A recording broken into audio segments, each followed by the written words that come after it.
Hello and welcome to The Value of Everything.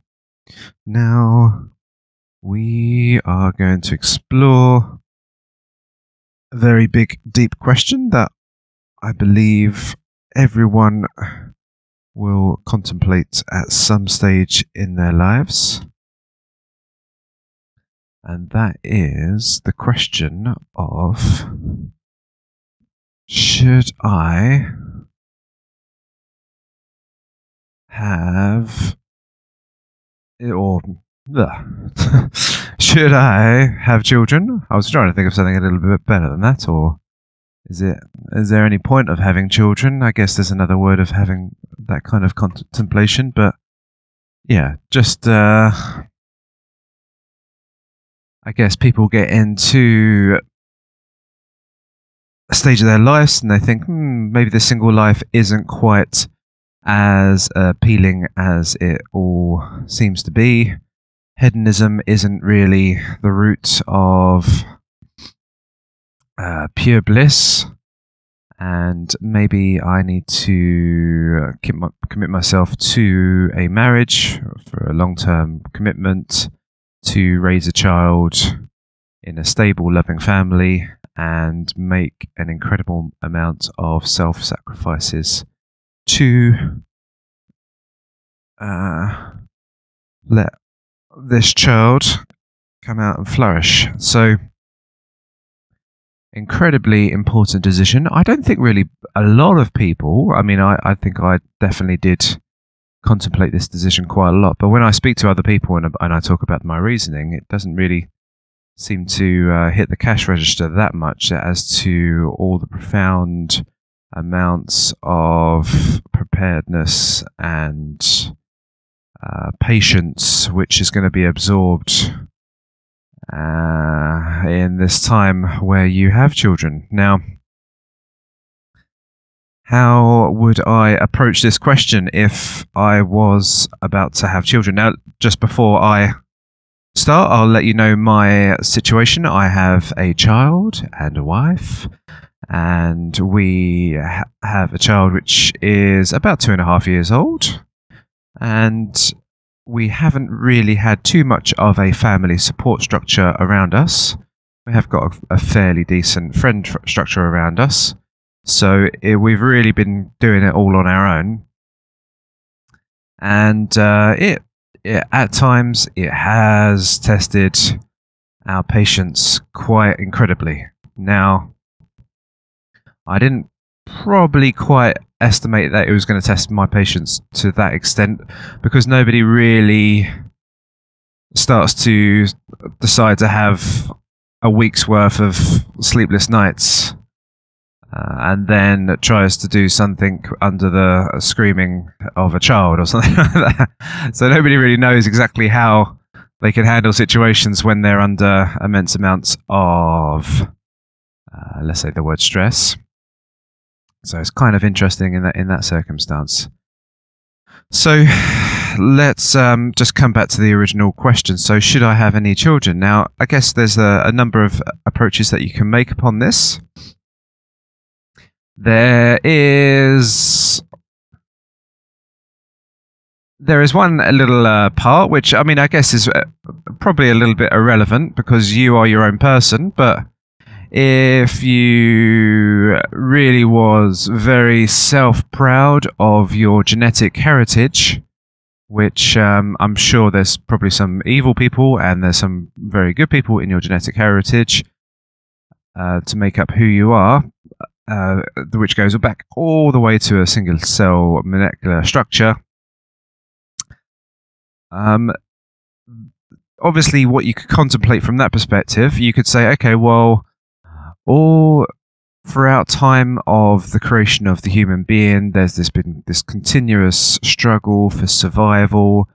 There's been wars, famines. I could just think of the people that have just been lying on the ground with a broken leg and looking up to the stars and thinking, right, I'm not going to die, I'm going to survive. And then they get up on one foot and they crawl their way back to their tribe and become rescued, and all of those amazing little things and trials which have happened throughout your family history to get to the state of which you are. And obviously there must have been some incredible amounts of feats, because we have genetically this massive drive to feed ourselves to a ridiculous level, which would have been coming back to the amount of famines that we would have undertook, or the amount of times that we would have been under incredible amounts of hunger.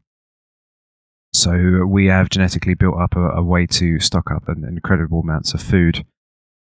So you could think of that battle that has been fought by all your ancestors out of all time, just to continuously struggle, to strive to get to your point, and to be under different oppressions of people and tribe leaders and everything else to get to you, and to get through the market of finding the right mate at the right time, and to putting up with like some mates that might have been horrible to the other mate, and everything that could have been possibly happening throughout the family tree to get to you, and you just go, yeah, I don't fancy it.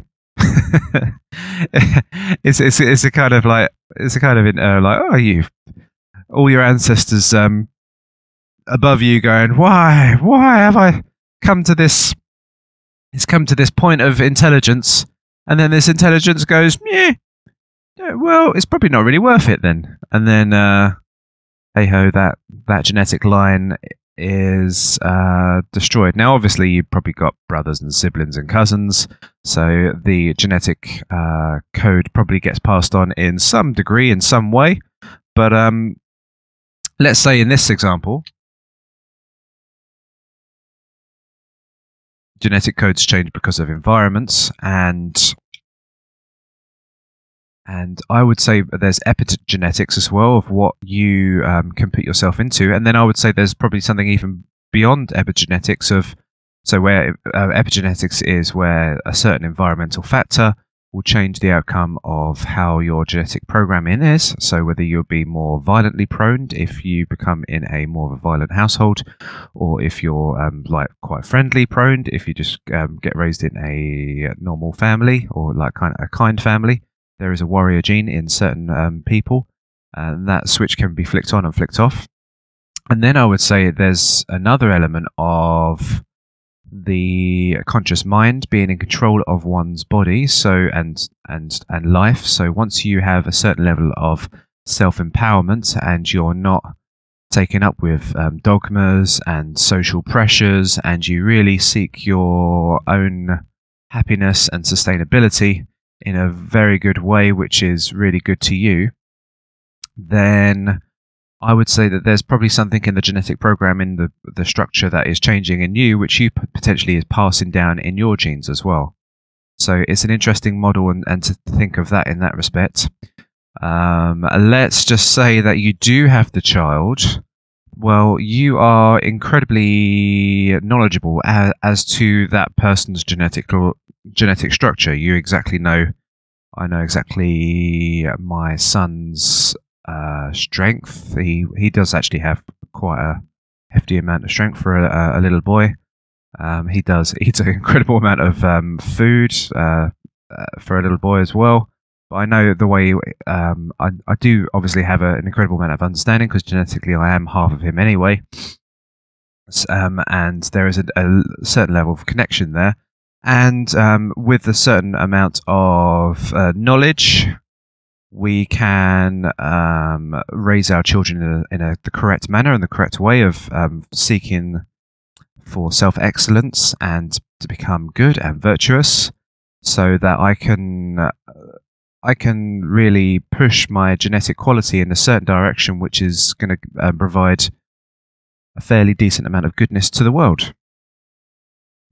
So interesting perspectives when we just look at the genetic quality and how we go throughout the time.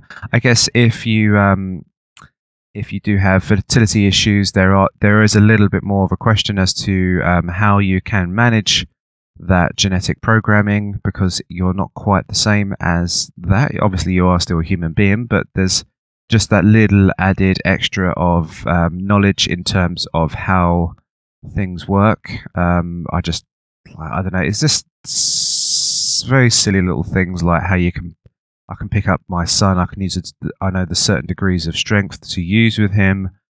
I guess obviously everyone's going to have different degrees of things that you're going to do with certain things. But if I had a very slight child, I would have to be a little bit more gentler with my child. Obviously, I can work out when somebody's crying and gets upset with it, where I can change the measured level of play fighting and things like that with the child. So there is obviously people can adapt and survive to a certain circumstance.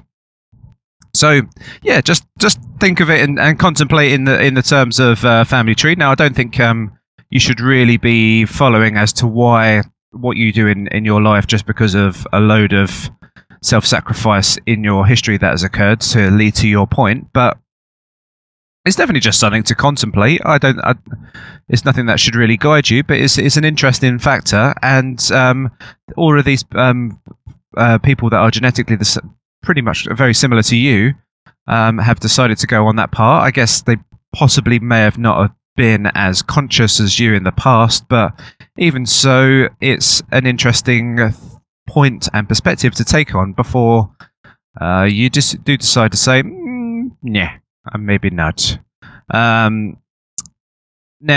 obviously, that gives you a little bit more of an incentive to have children. Now, let's de-incentivize on the balancing of the field. Now, you can, in this world, if you do not choose to have children, you can get away with an incredible amount. So maybe, let's say, for example, you're a single man. You can really, you really don't need to work incredibly hard, so especially if you're not trying to impress the ladies too much either. I mean, I guess there is a certain level of self-improvement, and married men seem to do incredibly better in terms of health compared to a single bachelor. But even so, and I think also psychologically and happiness as well, there is certain indicators. But I mean, if you can do well in this terms, and if you can be a singleton and you do have a network of a few very close friends, then you potentially can do very well. You don't need much in accommodation. You just need a very tiny bedsit. If you don't mind communing with other people, you can have a bed. And what does it really cost to get a games console? Not too much. Or a computer where you can go online and you can interact with people online. It doesn't really cost like maybe you're looking at potentially like a month's wages to get like an incredible kit out, and then your entertainment's pretty much done there. And then obviously you got plenty of spare money if you're not buying this massive 3-bedroom house, and you've got plenty of expenses coming out with regards to kids, and you've got to pay for the wife to stay at home to look after the kids. All of those elements, you're not that hard-working ATM to just try and keep that family going. So there's not too much stress involved. You don't have to do a highly paid, stressful work. You can really just entertain yourself quite. I think nowadays you can entertain yourself ridiculously compared to what you could do in the past. In the past, maybe entertainment would have been reading books, but now entertainment really does do multi channels. So there is really too much out there. There's obviously pornography as well, so the element of not having a girlfriend around, you can obviously have a different girlfriend whenever you choose, in a virtual sense. And yeah, it's I guess you don't necessarily get the warmth and the loving and the care and the virtue of having a partner around you, but the biological temptations will be satisfied to a certain extent. Now, that's all very well and dandy, and obviously there's this Japanese counterculture where Asians in general, they really just are trying to push themselves harder and harder, particularly through the 80s and 90s, where they would just work until they would physically drop, and they would do something like 16-hour days on average. And you do the maths, that isn't too much time to sleep. So I think it's like, can't remember what the word is, it's a Japanese word, but then the next culture along, they see this, they see that their fathers have had to work incredibly hard and really, in return, not gained too much. Obviously, they had the family, probably a loving family and everything else like that, but they really just have worked till their deaths and didn't really show much in terms of their happiness. So yeah, they have created that sort of counterculture where they are in that life, and obviously they've avoided quite a lot of anguish. You've got where you have that counterbalance of the person that lives with you as well. There's no arguments about money. There is no arguments about who does what in the house. Everything relies on you, so you don't really. I don't think people really intentionally argue with themselves. So it's a very easy life that they've approached. Now, I guess there is. I would say that there's a certain level of disconnect in those people's lives. I don't know. I couldn't see myself being without a lifelong partner, just to relate to somebody with and to talk about their day and enjoy experiences with. I would say that there's something a little bit lost. But I mean, I probably would, if I was in that position, I would go to public places, go to pubs, and just talk to locals and stuff like that, and just be this local drunk or something like that. It doesn't really. I can't quite see how I would find the connections in my life when being purely single. Now, so let's just talk about the. So you've got an incredible amount of options for yourself just to be off the grid. You can have low stress work, you can have very minimal work, you can work part-time, and then obviously you could say this is I've just spoke of a route towards instant gratification and hedonism, but you could also apply yourself into a different art, a different a specialization. So you could practice engineering and become very accomplished in engineering.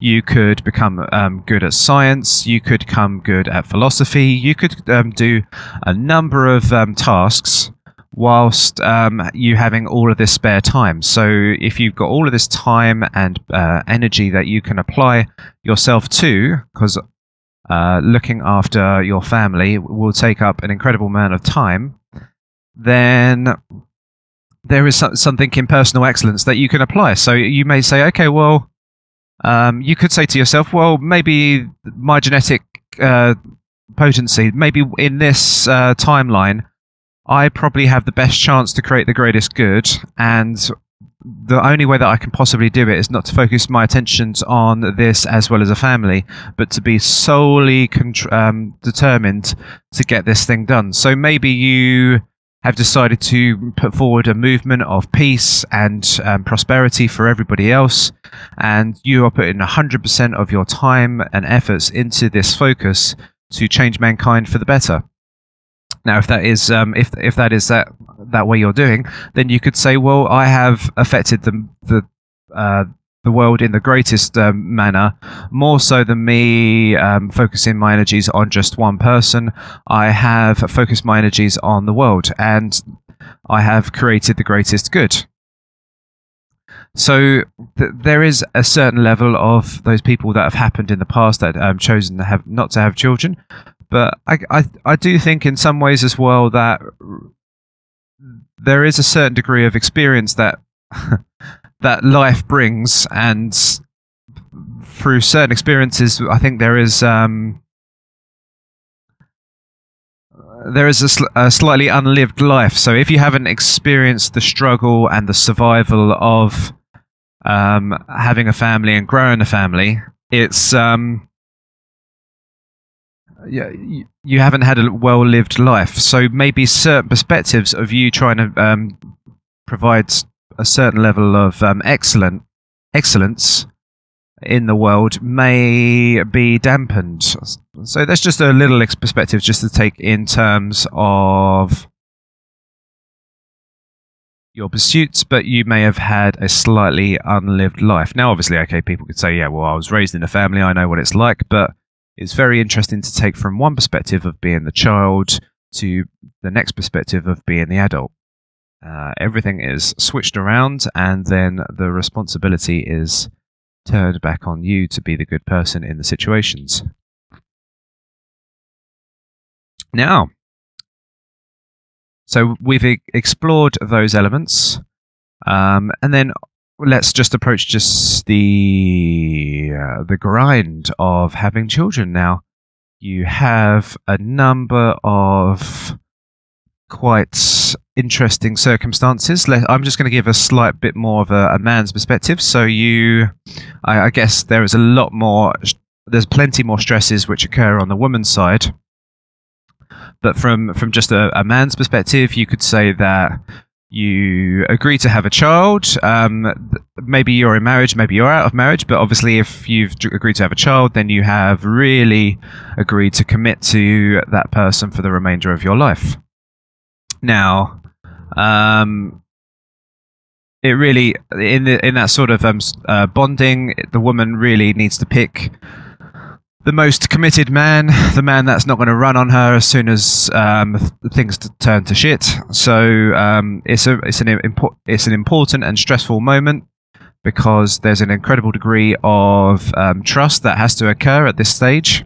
If this act happens without any really level of trust and it's just a hedonism act, then it's kind of worrying. But you decide to have children. You get the wife pregnant, and she is incapacitated for an incredible amount of time. She loses her ability to work. So imagine if you were both working. Now you have removed the ability for one breadwinner's money to flow into their household. So you're living on one person's wages, which can dramatically diminish your prosperity. Once the person is at home, then you have there's certain levels of anxiety in terms of even just before you conceive. You think that you potentially may be infertile by the first month. If you try that and it doesn't work, then you instantly have the worries of thinking maybe I'm infertile. Then you have the worries and the concerns of potentially the child may have problems genetically, maybe it has Down syndrome, maybe it will not flourish compared to its other counterparts in the world. So you do have certain levels of concerns. And then childbirth happens, which is an incredibly obviously an incredibly hard feat for humanity, or for the woman and the baby, because we've grown this incredibly large head, and the female species has grown these incredibly large hips to sustain that, and there is it's just to the point of how it can be pushed out and everything else. So it's incredibly a painful act. And we do have modern medicine which can counteract those things, but there's lots of stresses, lots of complications which can occur. Statistically, giving birth is a lot easier nowadays than what it is in the past, but it used to be the #1 killer of women, and I think it still is in the third world. But yeah, once that child is born, then the pediatrician has a look over him. There may be certain little things that may be wrong. It might just be web feet. It might have all different things that could potentially go wrong. Of like how you think your genetic makeup is created a slight little malfunctions, and you do worry and you concern, and then you get the screams, and it's just obviously a natural calling to the parents. And then the mother has to breastfeed, and then the breastfeeding can be very painful and doesn't quite go to like a duck to water. So that can be quite a stressful moment in those terms. So the stresses and the concerns occur, and you have lost the ability to have a stable sleep throughout the night, so you will have disruptions, and you think, okay, well, maybe I can wake up one point in the night, but it is just hit right in the middle of your deep sleep, and that really does bang the head a little bit and really take you off kilter.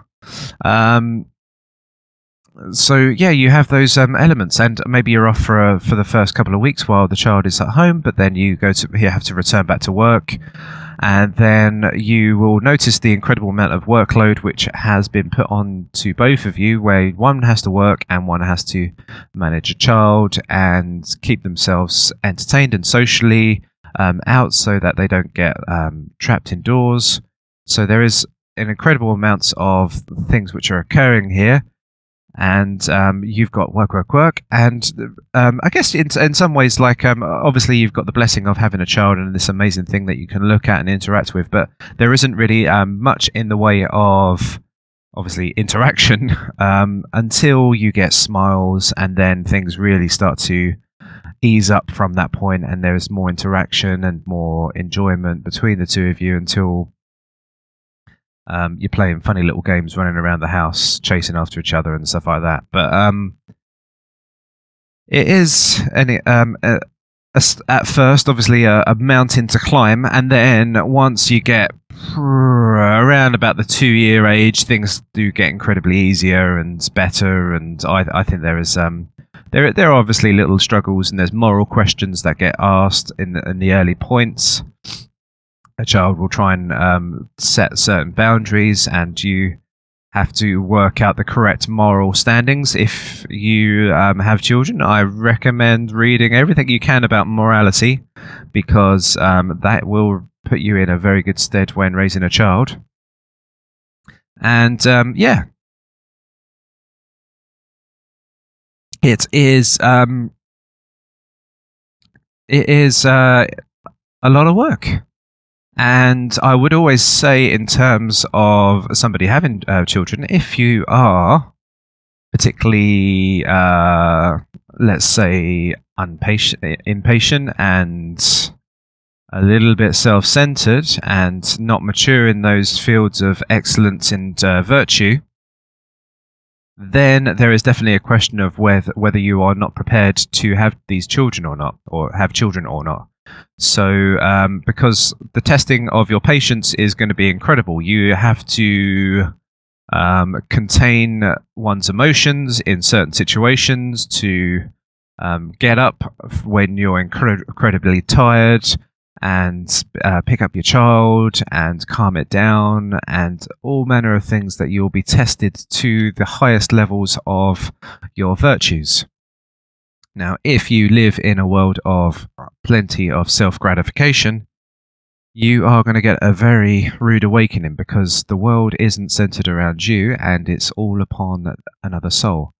And that is an incredible divergence. And I think, obviously, where you get certain parents who are not mature enough to understand these concepts, then you do have a lot of parents which are living in self-gratifying moments where they can lose their temper and lose many things and ignore the children and a number of things just so that they can pursue their own things, and didn't quite realize the full nature of having children on themselves. So it's important for these things to understand, and really I would say the virtues really come incredibly important when it comes to raising a child. It is the one thing that's, I think, the application of virtues, particularly in the youngest years and further on, is really what is going to shape your child in the future. So to be calm and kind, and when and to always be vigilant and always to be attentive, things like that. I guess I'm not saying that I'm some superhuman. I do have certain areas myself where I think that I could have done things a lot better in the past, but in the whole grand scheme of things, I think I've done all right compared to most. But I don't really know exactly how everybody else is at home, so I can't really quite quantify that. But I have demonstrated immense amount of virtue around my child, more so than I've ever really done too much with doing around other people. And I guess it's probably the most important thing to think of in that respect.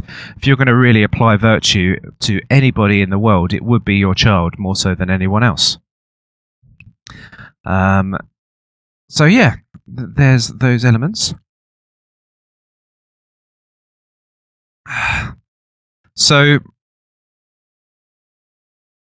definitely things to consider there when having children. Now, let's go down to. I do speak to people that may potentially have these qualms and issues of having children. There's obviously the people that just do not know. They just really just think to themselves, I don't really know, but everyone seems to be having children, so, well, let's just do it. So there is that sort of mindset which occurs to people, and obviously I think that's probably the mind that hasn't exercised or really contemplated and done the thought experiment over having children. So it is an interesting perspective. Now, I'm going to probably sound a little bit what's the word? A little bit over in the extreme side of things, but I remember having conversations to people in like work events in pubs and things like that, and I said literally, when I have a child, I do have the full intention to create a better version of me, so I can correct any of the mistakes that may have been done in the past, and I can improve in certain areas and create certain levels of excellence. I know how to educate myself, or maybe I guess it's half the quality of myself. So, not quality of myself, half the person of myself. So there is a method where I think that I can create something better than myself. And that's an interesting perspective. If you're having a child, or if you want to, you had a life which may have been hard, you can really start again. This is your maybe it may have been slightly a hard life for you, but you can correct all the wrongs which may have occurred in your life, and to create a beautiful blossoming child in those respects. So it is a really an opportunity in some ways to start again and to start afresh.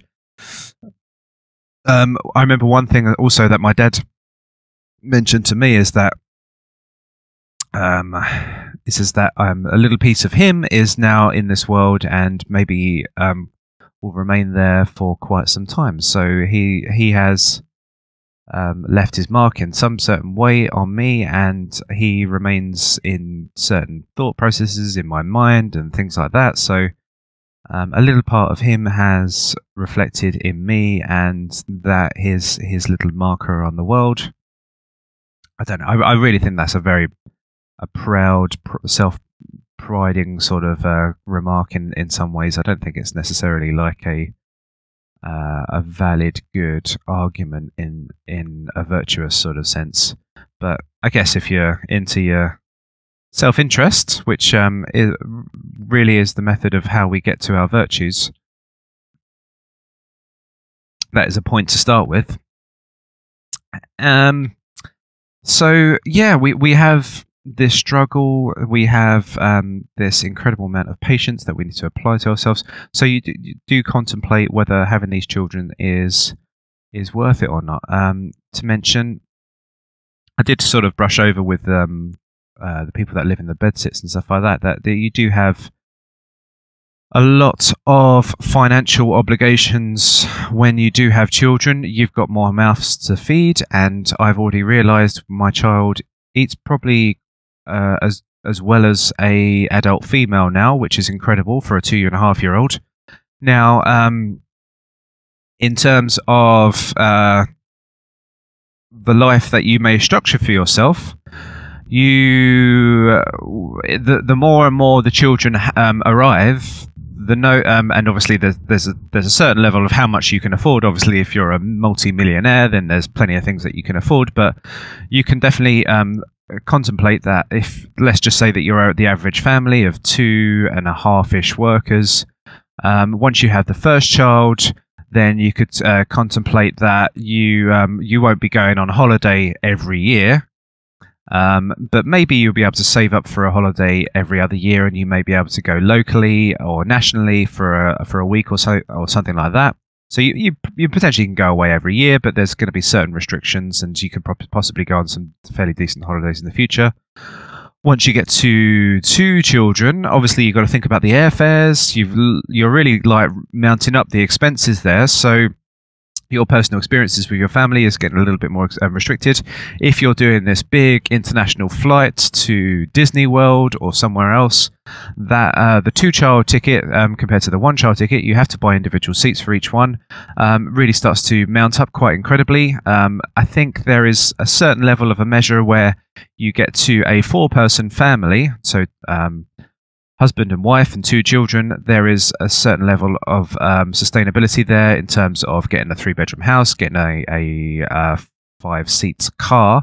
But once you go and extend beyond that point, then things get into a little bit of a murky range. Once you get to 3 children, then you have problems with upgrading your cars, upgrading your houses.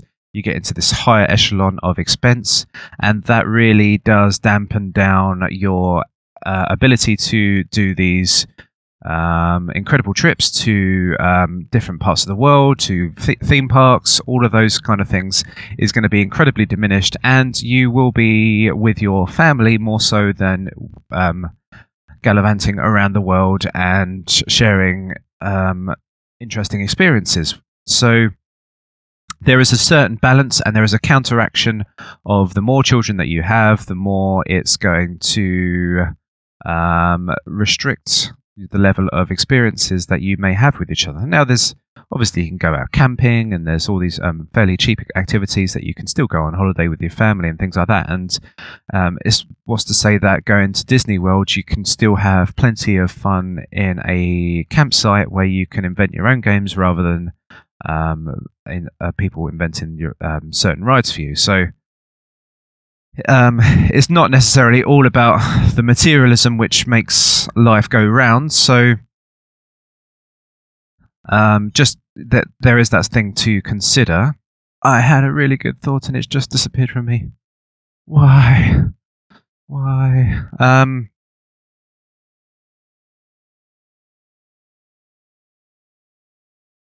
Let's recover from this point. Let's just go over these points again. So,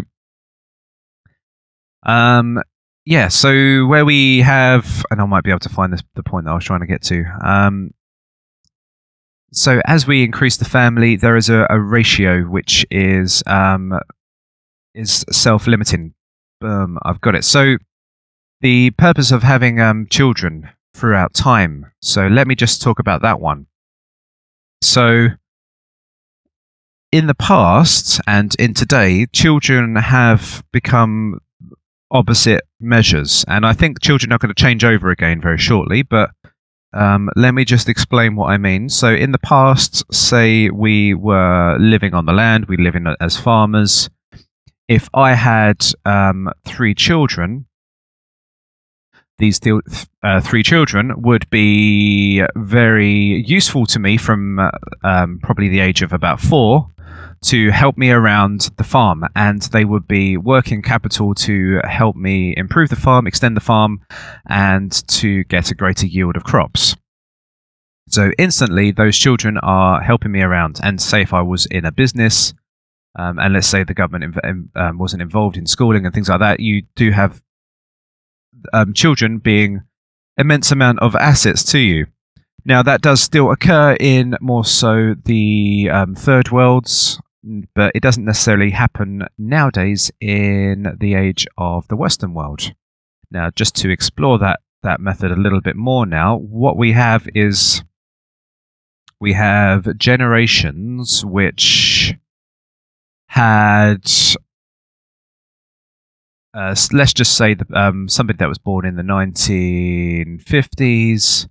They had been around for quite some time now, but they managed to purchase a house. They have enjoyed the speculative bubble, which has rapidly increased the house to a incredible number of fold exponential rises, and really their house value is, I don't know what it could be worth, maybe like $500,000, $1 million now. And the youth of today really do not have the capability, even if they're studying for ridiculous amounts of time and get all these qualifications, they cannot really get themselves into a position to find this kind of money to pay off. Maybe the banks are probably willing to give them the money because they want to keep the exponential rise going, but regardless of that point, it's a situation where the youth of today are really priced out of the market because the housing sector has been inflated by speculative investment people. So, in the Western world in general, the youth are seen as a fair, decent expense because the youth go to school from an early age, and obviously they're not. They really produce zero in terms of return of capital to the family household, only potentially at the age of about maybe 15, the child may be able to get or maybe a little bit earlier, maybe a paper round or something like that. But maybe say 15, the child might be able to get some kind of part-time work and potentially pay a little bit towards his keep. But I guess still in the whole grand scheme of things, the child is still a net expense on the family household.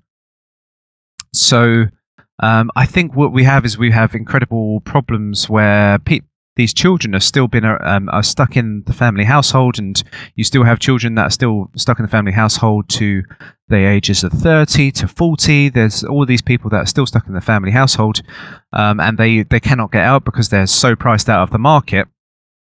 So the Western ideal of having children has really converted them to looking like this net expense, this almost like a creature that you've sort of you've bought, or this very fancy pet that you've got, and it's a very large expense which you're paying out for all the time. And obviously the child has got a failure to flight. Now obviously a lot of children have managed to get out of the nest and get a fairly decent qualification and get a decent job, but a lot at the same time haven't, and that has murked the waters in the perception of what a child is, or what to have a child is, and how they grow up and everything like that. So we have this point in time where I don't think it's really been sort of perceived like this before, but this view that the youth is a little bit of a waste. It seems to have not really produced that much, and all the net wealth is kept with the 50 plus aged 50 plus class, and they're sitting there with their high assets going, oh, these expensive children, we're going to keep them, we're going to look after them, and they're the ones with all the power. But I would expect to a certain extent, once the elderly need to get care, that there will be a mass conversion and obviously an unsustainable nature of the property market and speculative investment. There will be a mass conversion, and there will be a big demand on the youth to assist the elderly at some point. So there is a very interesting perspective, and particularly where we may have a situation where the government has gone way into debt, that they default and they do not have the abilities to pay the pensioners like what the state of Greece has. So there will be a ridiculous turnabout and a route back to the children, particularly the children that have managed to find some kind of earning in their life, they will be looked upon as the prizes. And I always remember, this is an interesting perspective of my father, and obviously I'm not stating that this is a correct way of thinking, but in the old days, the man was perceived to be the breadwinner, so there was an incredible amount of interest in my dad because he was one of the few males that was born in the family generation. So everyone was looking to him, being very jolly with him, giving him money, and really revered, whereas his sister was really just sort of sent to the kitchen and said, right, now you do this and that and the other.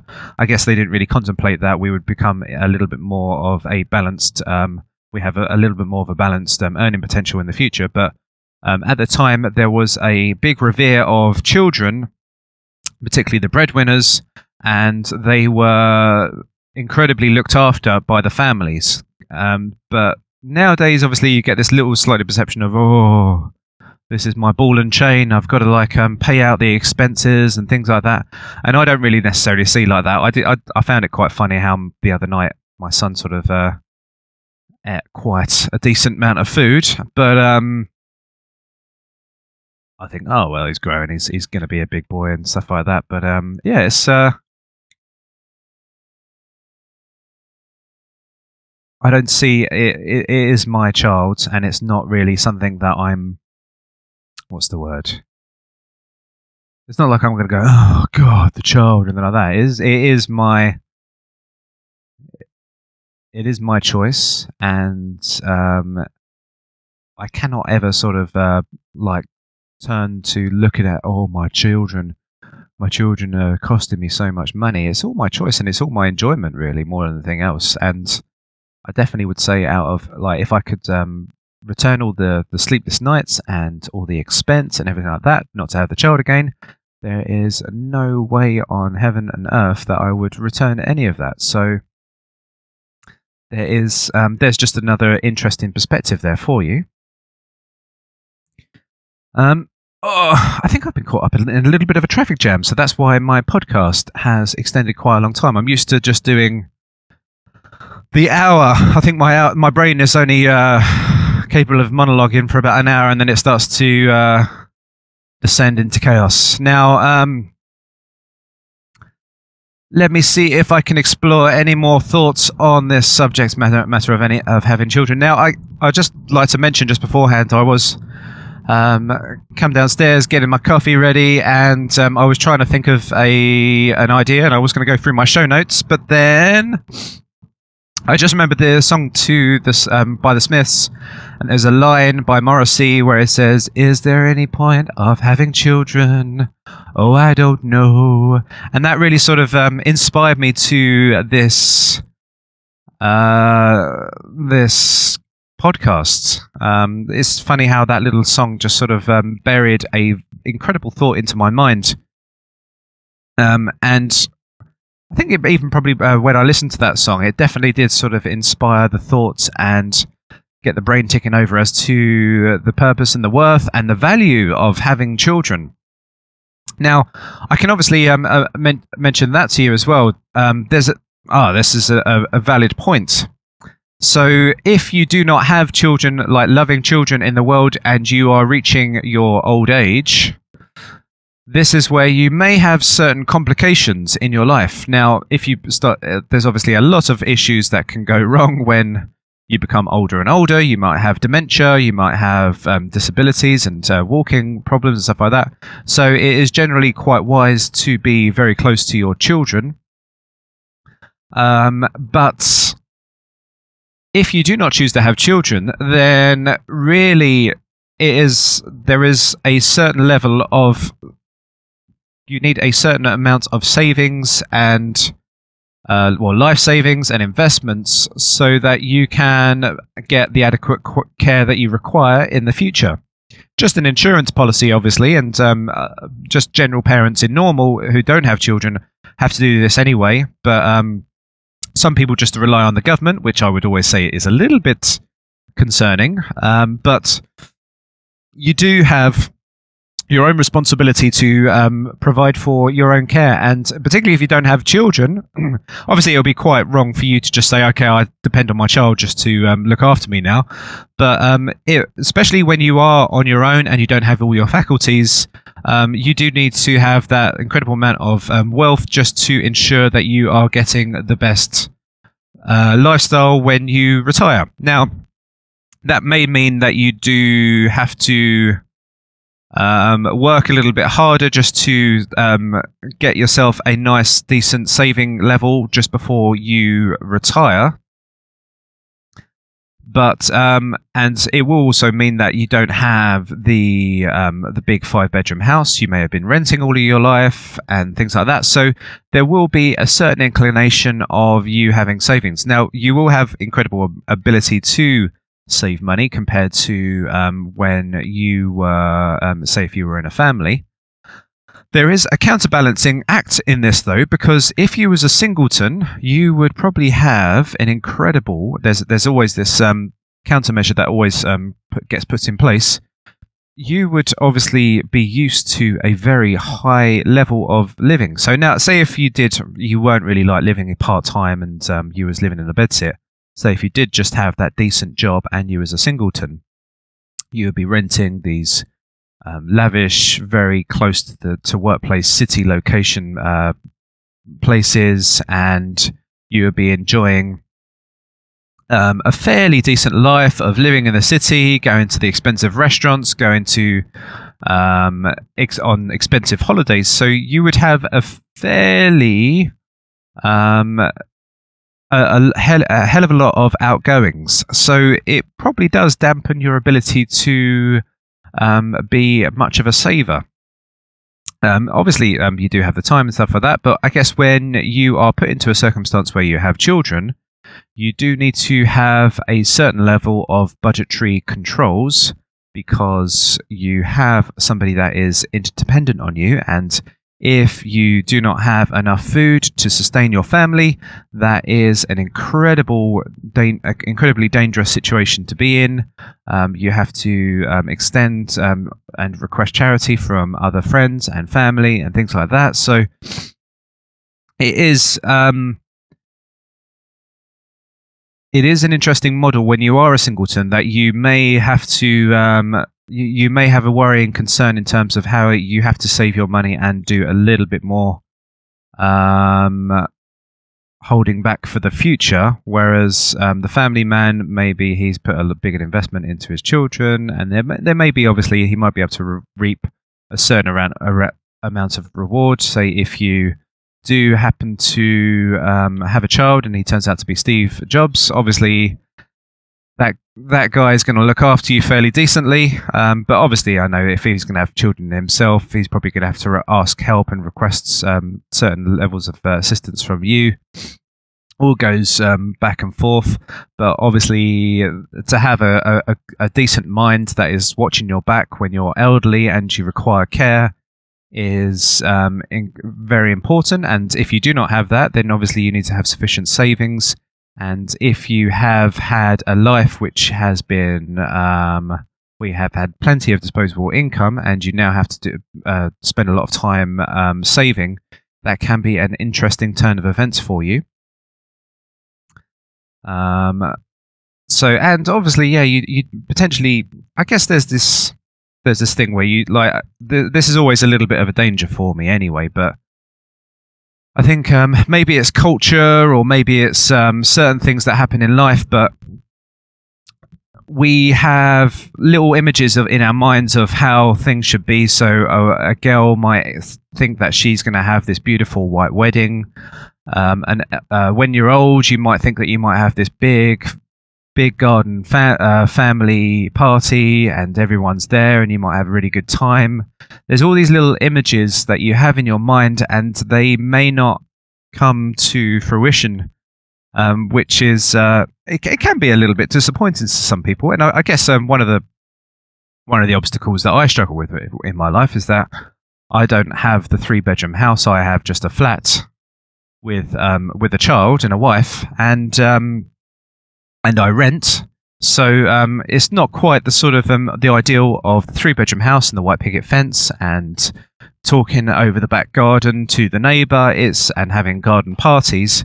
It's a certain level of diminishment of the way that I perceived my life would have gone. And maybe if you do have those certain aspirations and dreams, I guess I'm in a bit of a murky territory here, because we're talking about things that are ideals, and to strive for ideals. And sometimes ideals can put you into a little bit of a dangerous place. Really, it's no harm having goals and objectives to attain to, but I guess really I would say that focuses in your life is just to really improve on yourself, and then obviously if you've got other people in your lives, to help and assist them in them producing certain levels of excellence and value to other people. So once you do all of those things, the byproduct of that would be the loving family and the 3-bedroom house and the white picket fence and things like that. So to sometimes really objectify things and try and strive for that is not necessarily the way that these things are obtained. So from A to B, you think, oh, I'm going to plot this course to this dream, but not necessarily that does happen. And really, the methodology of that happening is the way of self-interest and providing value to other people, and providing and approaching things with virtue as much as you can, and then byproducts come out which potentially can be the dreams that you perceive. So it's just interesting points that I just want to make there in terms of the family and dreams.